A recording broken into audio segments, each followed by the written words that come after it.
Hello folks, hope you're having a great day today. Today I want to do something a little different. Normally I take a look at a review of story by a writer that's in science fiction, fantasy, or horror as sort of the three genres for today's, but today I want to take a look instead at a topic that's related to those three. I want to take a look specifically at Lin Carter, and I want to take a look at Lin Carter not as a writer, although he wrote in all three of those genres, but instead I want to take a look at Lin Carter, the editor of the Ballentine Fantasy Series that was published by them, that he edited.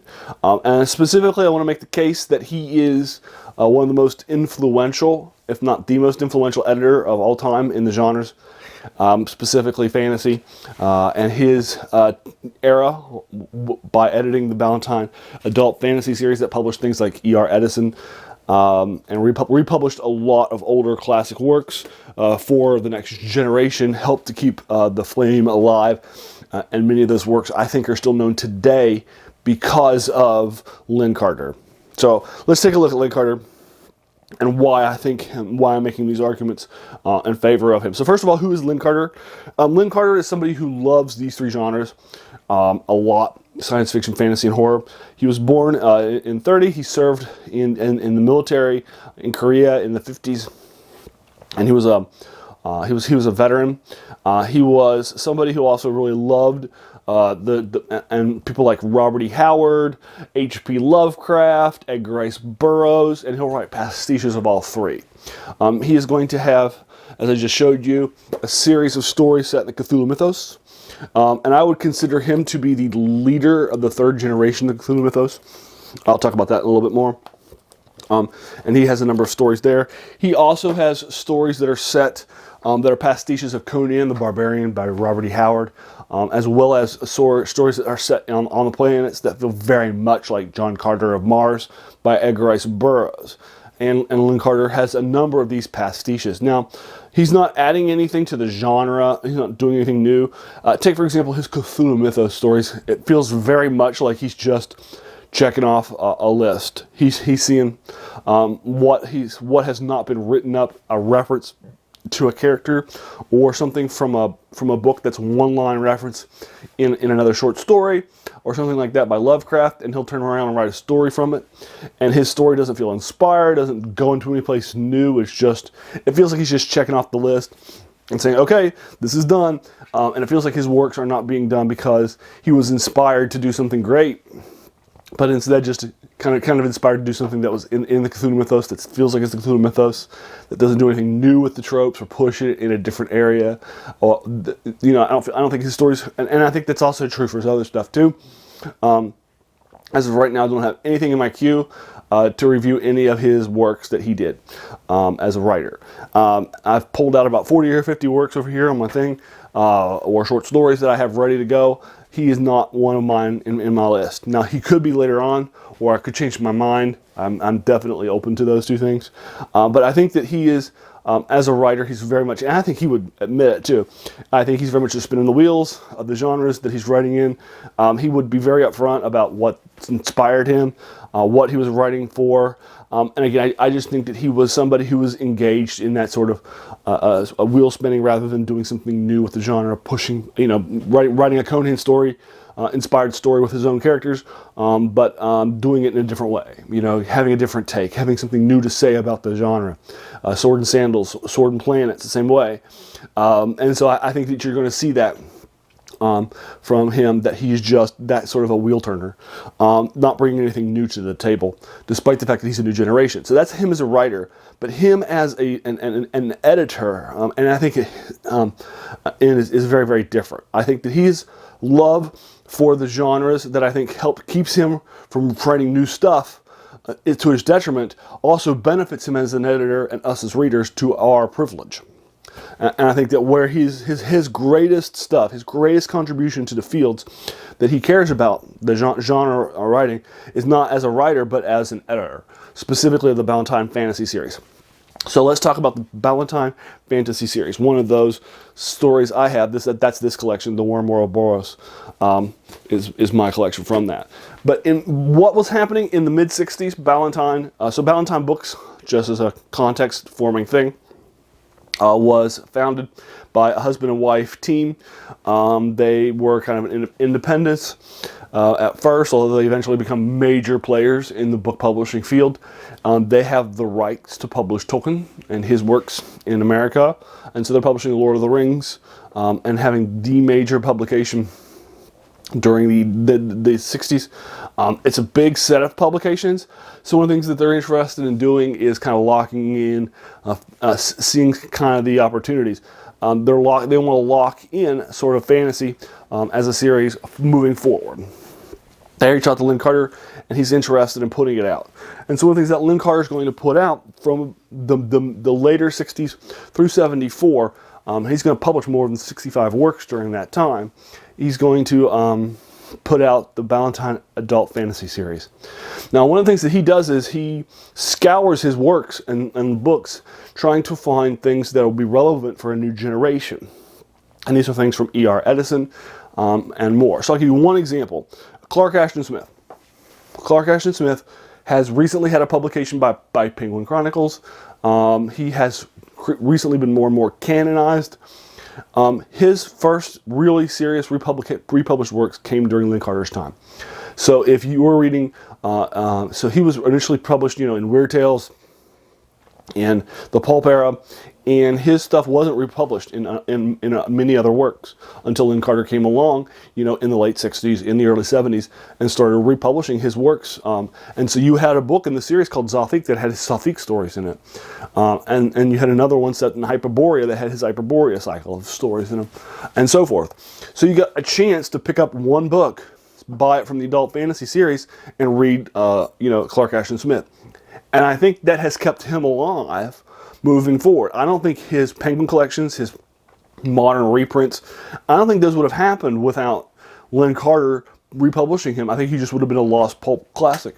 But Lin Carter, I think, helped to push put Clark Ashton Smith on the map for modern readers. Now, Clark Ashton Smith isn't a major character on the map, right? But I still think the fact that I know who he is I owe to Lin Carter. Thank you, Lin Carter. And I think that's one example, I would say, of how Lin Carter kept people alive. He was also another people that really helped to keep Lovecraft alive. If you'll recall, after H.P. Lovecraft dies, several of his people will found an independent publishing house that was designed to kind of continue to publish his works after his death, Arkham House.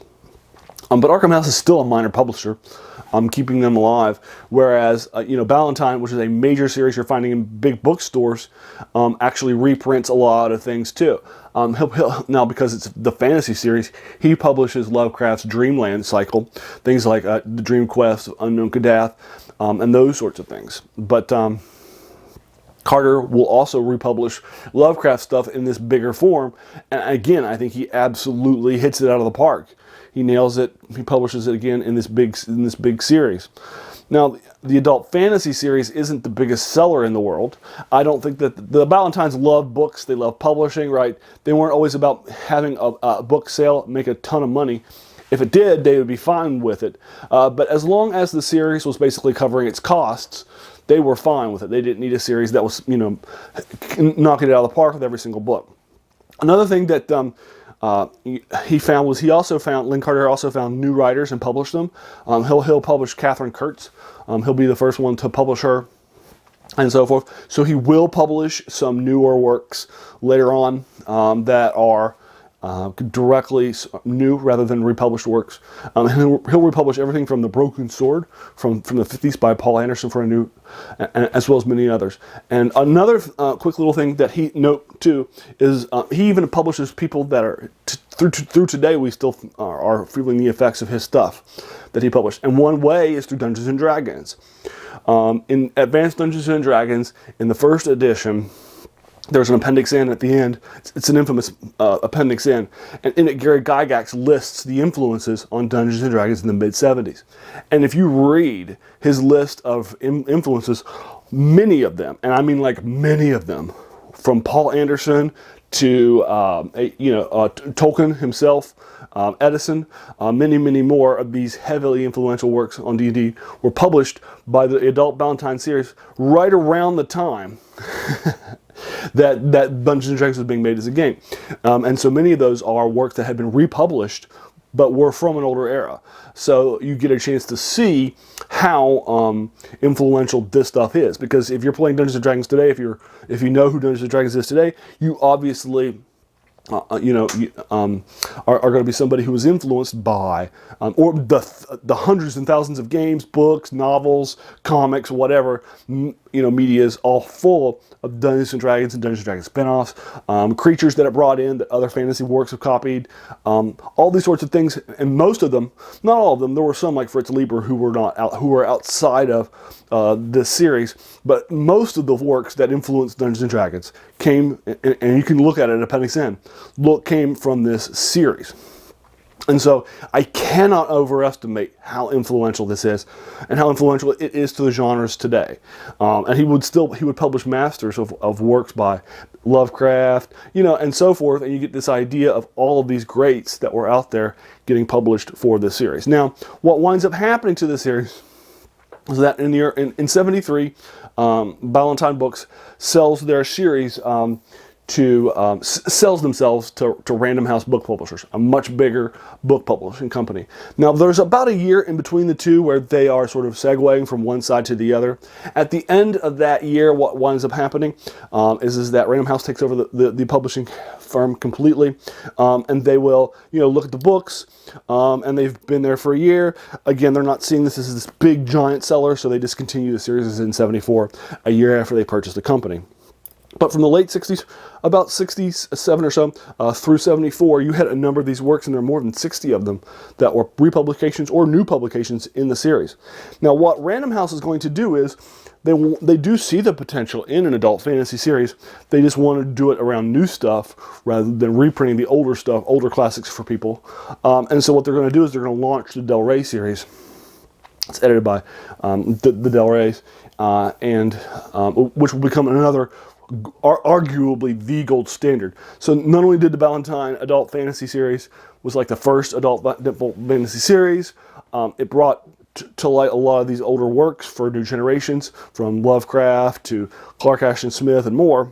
Not only did it do that, but it also was directly responsible for Del Rey, which was one of the major sort of genre labels to follow in the 70s. That was launched by Random House after it purchased Ballentine Books.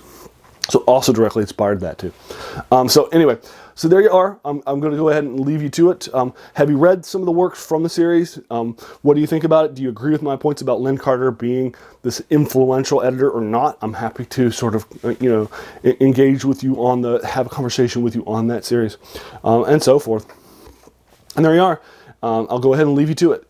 If you watch this video and enjoyed it, please feel encouraged to hit that subscribe button. There's going to be so many more of these to follow. As I mentioned earlier, I've already got more than 50 more planned. So feel free to hit that subscribe button. And if you watch this video all the way to the end, hey, I just want to thank you for taking some time out of your day. We all have busy days, busy lives, and so many things happening. So the fact that you spent this time with me is something I really appreciate. And thanks again.